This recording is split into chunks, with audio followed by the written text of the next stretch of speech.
Ahoy there, YouTube.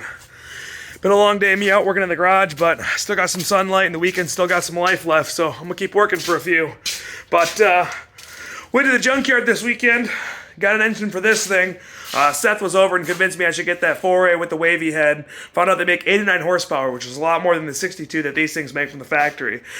So, after some shrewd negotiation and getting the engine pulled out of the Toyota, that was, well, unfortunately, we found, well, I just cut in a quick picture, like maybe here. My camera lens is kind of dirty. Uno momento. There, that's a little better. Well, there was a hole in the block, but I still got the head, which is good. I paid a little bit more than I wanted to pay for just the head, unfortunately, but at the same time, they're a pretty rare head. I found some guys that are saying they've made like $250 for just the cylinder head, and I didn't pay near that for it, so I guess I should be grateful, but anyway, I'll show you what I got. We're going to go ahead and strip her all the way down, and then start getting her cleaned up. All right, well, here's the cylinder head, because she's got some... So she's a wavy head. It's got a lot of crud, unfortunately, built up inside of it, but I think it's going to be okay. We're going to go ahead and take it apart right now, and we'll see if it cleans up pretty good. Unfortunately, I think I'm going to have to go back and get a bottom end from a Chevy Nova, which isn't a huge deal. Just unfortunately, I got to make a second trip there, unfortunately. I know.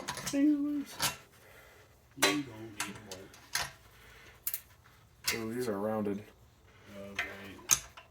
Yeah, they're... no, it's a 12. Yeah, what a dummy. Gosh. They're 10s. Yeah. Yep. I think I'll take this rocker arm out first. Where's your zippy gun? Right over here. What's it got on it? 10. A 10? Yeah. Put the latch anyway, so... Oh boy.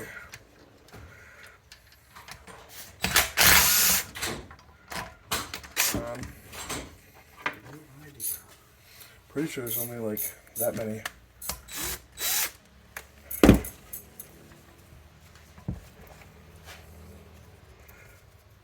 Yep.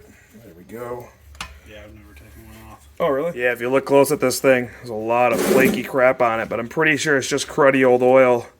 These things seem to move halfway decent, so I think with a quick run through a parts washer and some penetrating oil, a quick bath, they should shine up okay. So, let's keep going.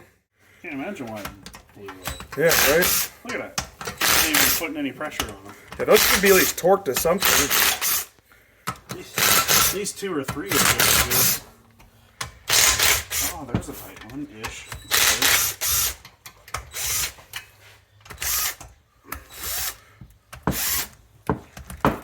Yeah, I bet this thing had manifold leaks for days. Yeah, probably had leaks for days. It's probably just full of crap. Okay, I don't know if these are stamped like the Toyota ones are. They're not. So I need to stamp these real quick. So unfortunately, these don't seem to have any measurements on them. So we're going to use the good old-fashioned Tecton punch set right here. I'm going to go ahead and stamp the numbers inside of them so I can kind of organize them in theory. I'm going to do 4, 3, 2, and then 1 will be the front one. I think this will make the most sense to me, at least anyway, when I put it back together. If not, you guys are going to have to let me know in the word spot for me screwing it up.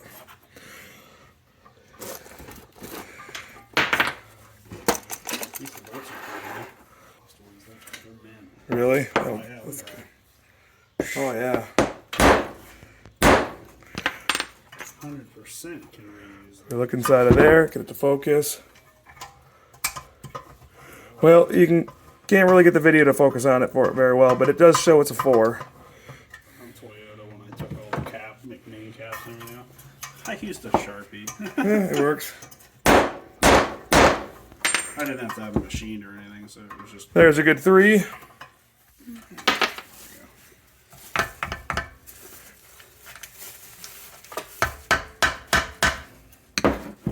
You give me a little small screwdriver, flathead.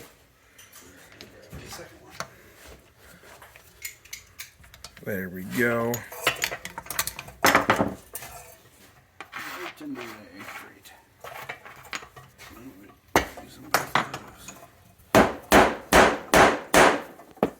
There's my 2.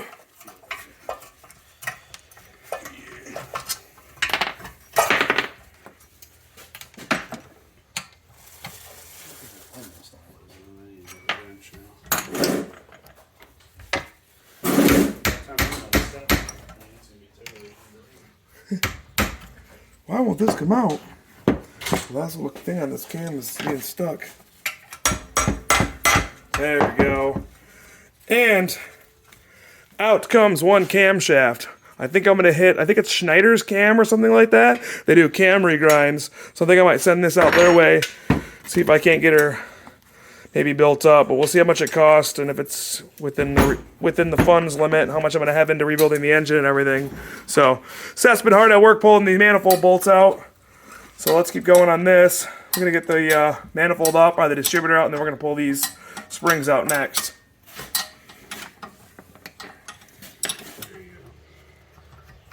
Yeah, one of those.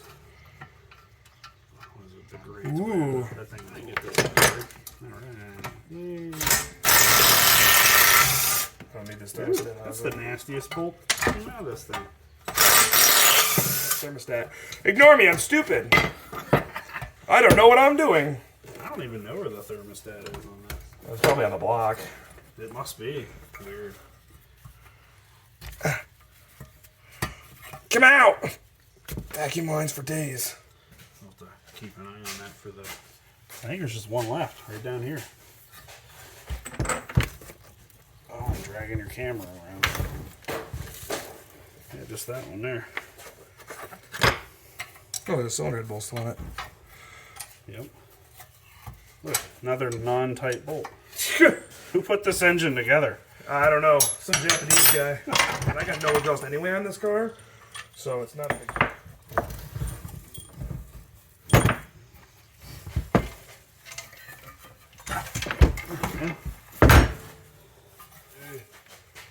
Let's pull this distributor out of here finally. Yeah. Is this a 12 on this one, or is it a 10? I swear it's a 10, but I feel like it's a 12. It's a 12! We must have put 10s in our engines for some reason on accident. It's actually not a bad gasket. No, it's actually probably been replaced. Yeah, that's probably why everything's so loose. He probably was like, I can't get these out.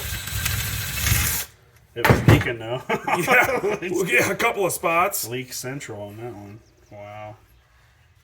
Couple of spots, all of them. Yeah, a couple of 3 or 15. Look at this, look at that. Okay. What's this? Spool these. I don't know. We're gonna pull it off though. So I've never seen that get used on a Toyota, and well, that's broken now. Hey. Yeah. All right. Hands are hammers, but here we go. Ah! Oh my God! Please don't strip out. I don't want to helicoil ahead. Oh my God! Ah! Wow, those are tight. Whoa! That ain't good. Woo! Ah! That ain't good. I mean, I can helicoil, but shit, that sucks. If I have to. Oh. It's almost like they jammed too big of a plug in it. It shouldn't have been that tight. Or they use a cordless impact and they've been in there for 10 years. I hope the threads are good. I can helicoil it. If not, it's easy. I've helicoiled motors before. It's still tight. Fords are notorious for it. Break them. You were pulling hard. Oh my goodness. Really tight. That right there is why you use anti-seize and torque these to spec. They don't need a lot of pressure. I don't know if this is going to do anything, Yeah, that's outrageously tight. but they should not be that tight. I've never had a plug that tight. I'm already going to half-inch impact out of here. It's still snug. I'm gonna grab mine. I don't really want to. It's a bad idea. Yeah.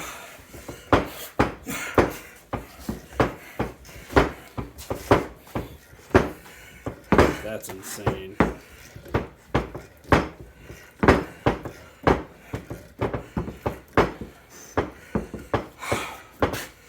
That was a lot of work. Yeah.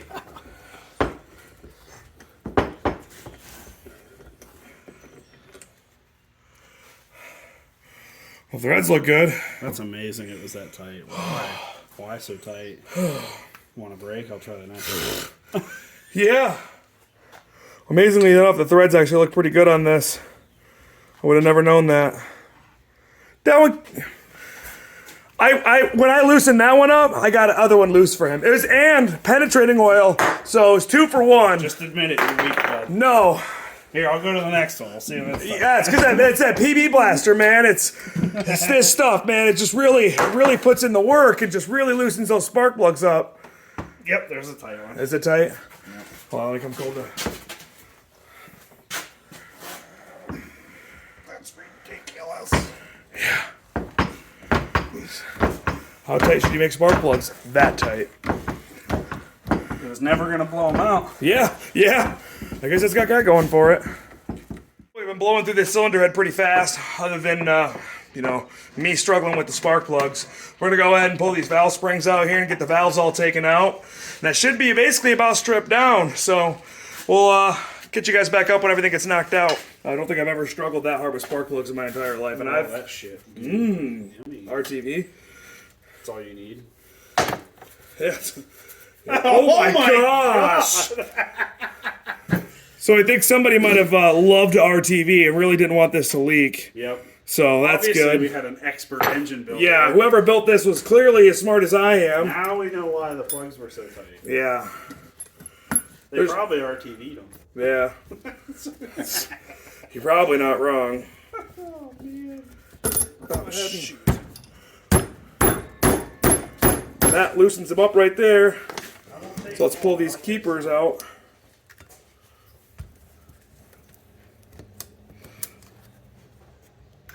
I just threw a pile of them in there. I'll never go through that much of it. So. Yeah, it'll last you a while. Oh. And there's one valve spring. I haven't even used all the old stuff yet. No. See how it looks underneath it. Well, the valve seals are, well, I don't know if they're doing any good. Got a rubber mount? Yeah, yeah, one more drawer up from that one. I'm just going to put the wrong drawer. That one little small one. There you go. A little oil in there, a little oil. Now we know what the valve looks like.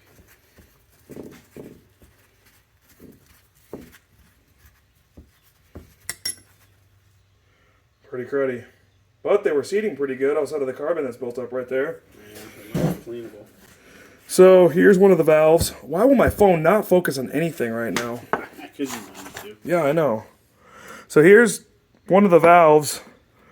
Looks like it was seating okay. There's some carbon built up right there, but I'm no motor builder, so you guys let me know what you think. Think these are clean upable, or should I just play it safe and buy new valves? We'll keep tearing them apart, and I'll get with you guys at the very end. Let's see how things look.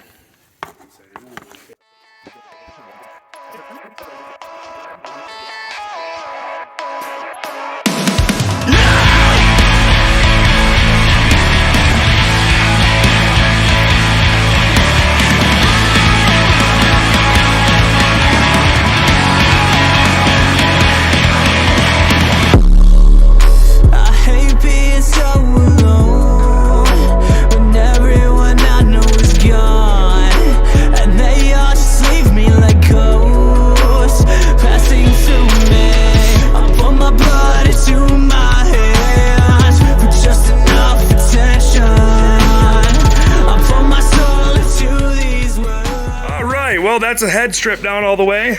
Got all the valves laid out here. Some of these aren't looking very great because there's a lot of carbon on that cylinder right there. So we're gonna go ahead and probably replace all the valves. I'm not positive yet, but I'm going to go ahead and bring this to my work and get it cleaned up this week.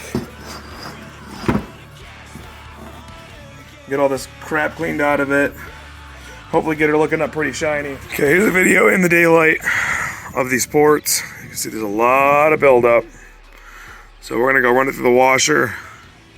Let's see how we get everything looking here in the next few minutes. So stay tuned, let's see how this looks. All right, it is the following day. Well, technically 2 days later, but you guys don't know that.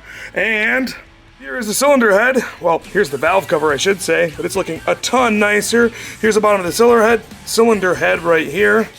And then here is the ports, which are looking a ton nicer. Still a tiny bit of carbon buildup in some of the spots right there, but I'm gonna plan on port matching this with the manifolds and the gasket.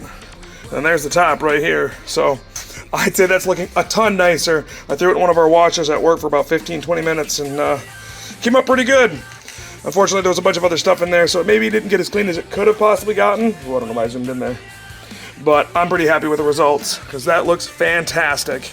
So, leads me on to the next part. I don't know if I'm going to replace the valves or if I'm going to bring it to a machine shop and have them do a valve job on it.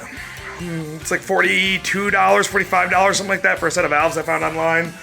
I am going to plan on port matching the exhaust manifold, probably pulling this factory exhaust oxygen sensor out and putting a wideband in place.